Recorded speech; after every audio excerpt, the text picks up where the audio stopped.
everyone. Ready for a deep dive that's, well, it's both baffling and heartbreaking. Yeah, definitely a tough one. We're going to try to unpack the mysterious death of Bethany Deon. A young woman found dead in her van back in 2012. Back in 2012. Yeah, and we've got a whole bunch of sources for this one. A crime junkie episode that got us hooked. Yeah, theirs was good. Plus some court documents and news articles. Trying to put all the pieces together and really figure out what happened. It's a wild one. Yeah, I think like religious extremism, a possible murder confession, and honestly, just a ton of twists and turns. Yeah, it's one of those cases that just makes you question everything you're thinking. Yeah. You start off thinking it's a suicide, Straightforward.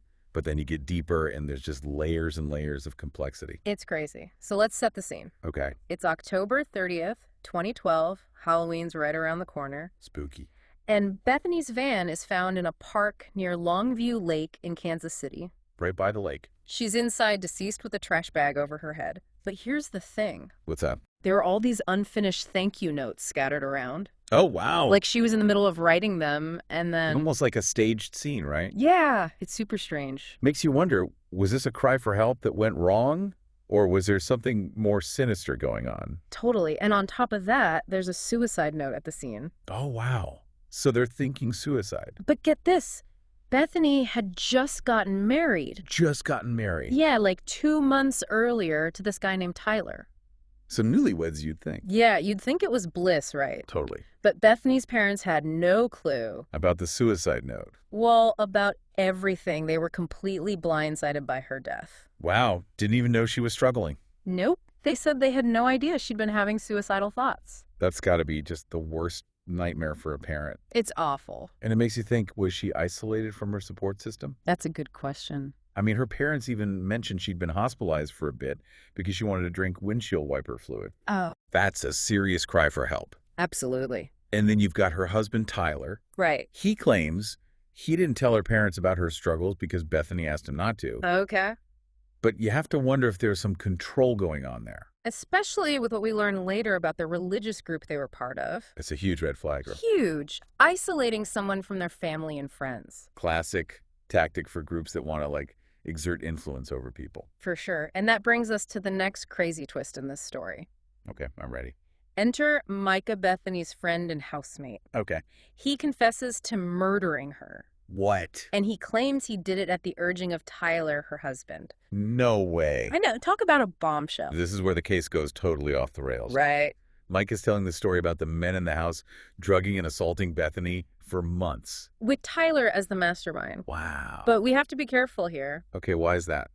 Could Micah have been pressured or influenced to make a false confession? His claims about these recordings and poems on his iPad that would prove the abuse, Right. turns out they were unfounded. So right away, there's doubt about his whole story. Exactly. You have to think, was he coerced? What was his mental state? It's a lot of questions. So we really got to look at all the angles. Absolutely. And as we learn more about this community that Bethany and Tyler were a part of, things start to get really unsettling. How so? This wasn't just any religious group. No. They were super involved with the International House of Prayer. IHOP. Yeah, in Kansas City. That's where the religious extremism really comes in. They were doing things like stockpiling food training for some kind of invasion, really into these end times prophecies. Sounds intense. Oh, it was. And you said extremism. What makes some of their practices extreme? Well, Tyler, he was seen as the charismatic leader. Okay. He was matching people up in relationships Okay. based on what he called prophecies. So he's dictating their lives. Totally punishing anyone who disagreed with him. Wow. That's control. Right. It's starting to sound like a cult. Yeah. And there's more. Oh, yeah. He was encouraging excessive physical touch between the men, What? all under the guise of some kind of religious experience. Oh my gosh.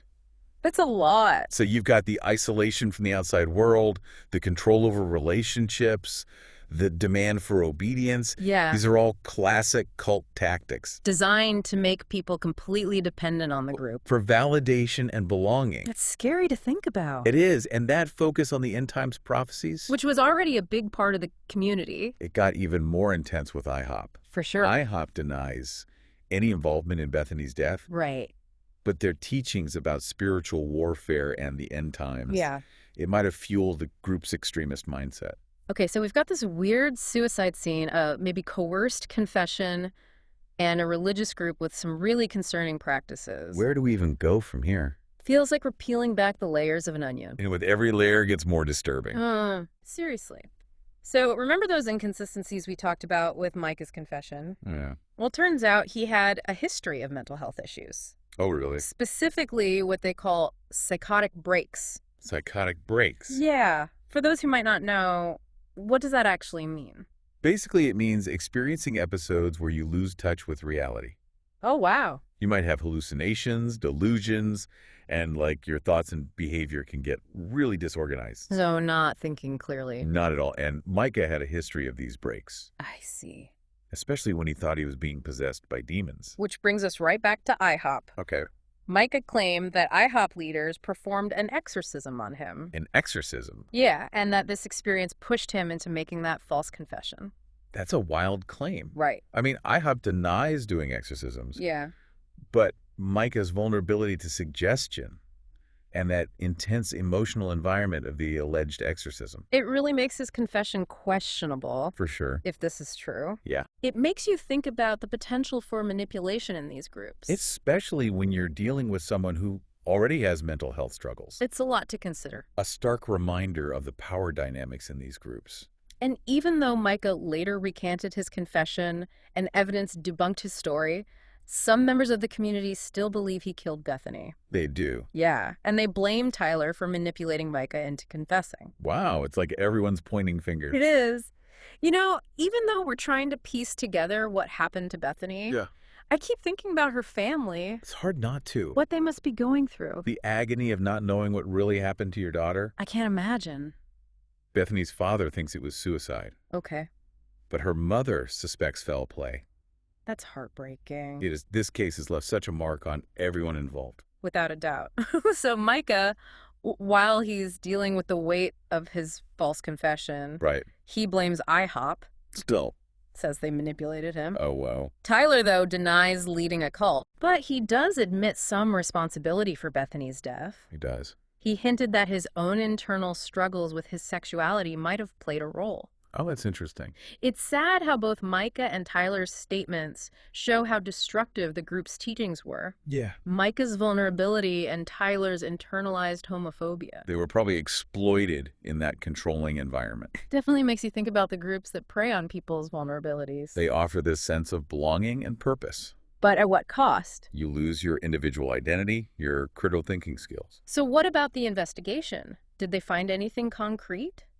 Even though they threw out Micah's confession Yeah. and the evidence showed he wasn't involved, Right. the medical examiner actually changed Bethany's death ruling from suicide to undetermined after a second autopsy. Undetermined? What does that even mean? So basically it means they couldn't definitively say if it was a homicide, suicide, or natural causes. Oh, so they're just not sure. Not enough evidence to say for sure. So even though Micah wasn't charged with murder, they haven't ruled out foul play. Exactly. And that ambiguity just adds to the family's pain. They're left with all these unanswered questions. It's like a puzzle with missing pieces. You see the outlines, the connections. But you can't get the full picture. And that's the scary thing about these types of situations. The truth gets lost in all the different stories and the power dynamics. So the criminal case might be closed, but the story doesn't end there. Oh, no, not at all. Remember those accusations against Mike Bickle, the founder of IHOP? Oh, yeah, multiple women came forward. Alleging sexual abuse. What happened with that? Well, Bickle admitted to some inappropriate behavior, Okay. but he denied the more serious allegations. So what happened to IHOP? There was a lot of fallout, and he ended up separating from the organization. Wow, they were really under scrutiny. And shortly after, both IHOP U and their Kansas City location closed down. It's like their past finally caught up with them. Seems like it. Is it really a victory, though? Sadly, no, these groups often just rebrand or relocate. Oh, wow. They keep doing their harmful practices just under a new name. That's unsettling. It's the demand for spiritual guidance and that sense of belonging. Especially during uncertain times. It creates the perfect environment for manipulation. So what can we learn from Bethany's story? What should we be looking out for? Bethany's case is a warning about unchecked power and religious extremism. Yeah.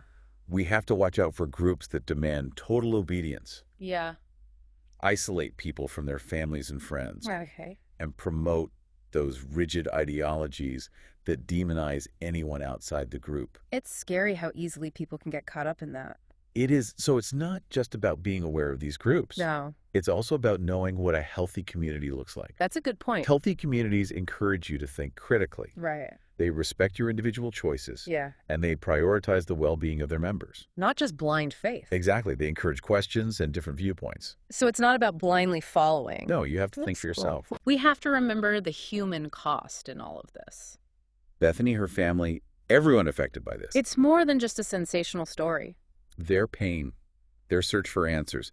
It reminds us that the impact of these groups goes beyond the people directly involved. It really does. Families, friends, entire communities can be affected. It's a reminder that we may never know exactly what happened to Bethany.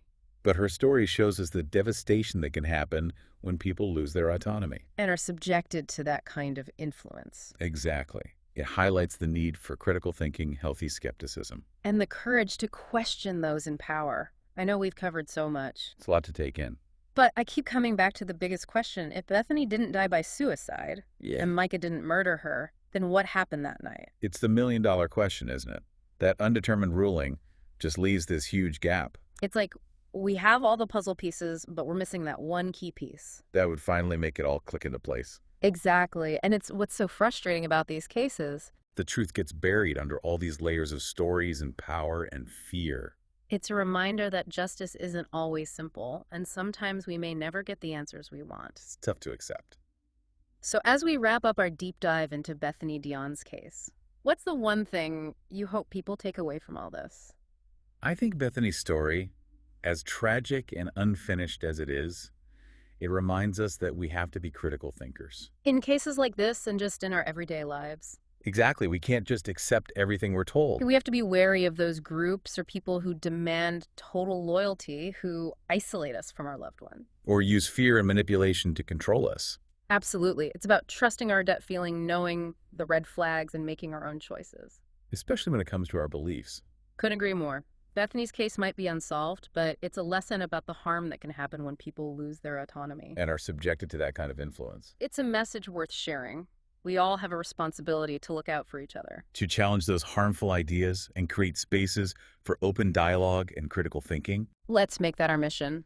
Thanks for joining us on this deep dive into the case of Bethany Deon.